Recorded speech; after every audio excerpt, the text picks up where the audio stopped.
You're gagging. Your throat's burning. Your hands clutch nothing.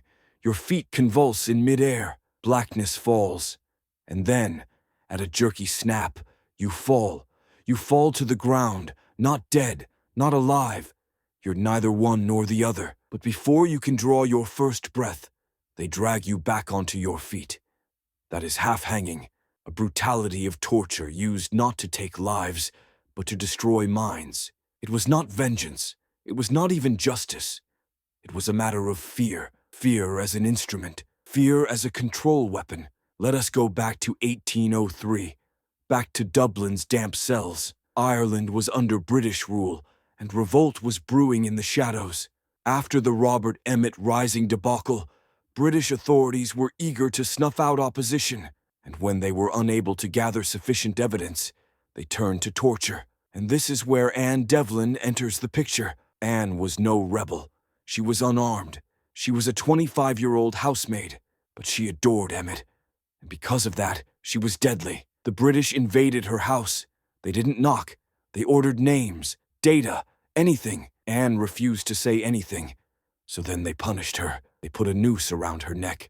Not so tight that she'd kill herself, just tight enough to strangle her. Then they lifted her up, slowly. Her toes were scraping on the floor. Her lungs were filling and expelling by themselves, gasping for air. And then, splash. She came to, coughing, snotting, but not making a peep. So they did it again, and again, and again. Each time her body was pushed to death, though never into death. That is why half-hanging is so pitilessly singular. It is not murder. It is torture, slow. And here is the thing. It didn't destroy her. Anne Devlin never uttered a word. She never gave anyone a name. But the marks, they were on her forever. She was then thrown into a dingy prison cell, where she suffered for nearly 3 years. She was starved, ill, alone, and all for failing to betray the cause. When released, she was broken in body and spirit, but her silence made her a legend in Irish history. These days, you may ask, was it merely a British-Irish thing? A brutal leftover of a colonial conflict? Not even close. Half-hanging, or partially suspended torture, is a global method, a shadow punishment, from one oppressive government to the next, always in the shadows, always quiet. The same methods were used by English interrogators on suspected 17th-century Catholic rebels. Confederate prisons used rope suspension to torment Union prisoners during the American Civil War. They hung individuals by the neck or arms for hours, not to kill them, but to make them wish that they were dead.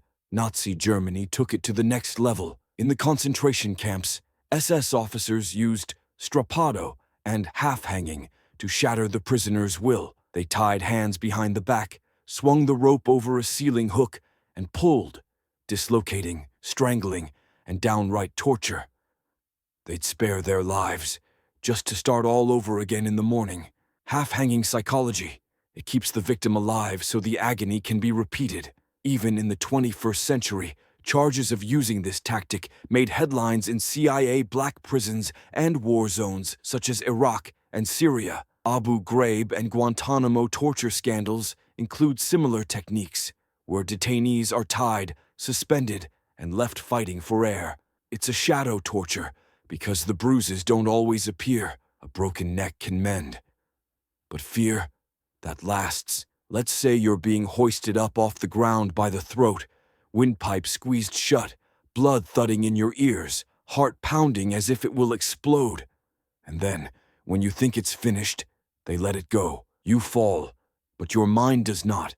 That's what survivors remember, not just the pain, but the waiting, the uncertainty of never knowing when it will happen again. Some of the victims passed out. Some lost control of their bodies. Some screamed until they were hoarse, and some never spoke again. Not because they died, but because their brains were shattered. It's easy to forget techniques like half-hanging. They don't appear in the history books.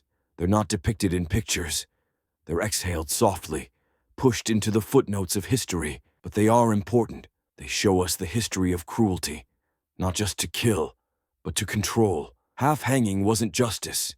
It was obedience, and it worked because the torture was precise, controlled, distributed like medicine, but for breaking spirits.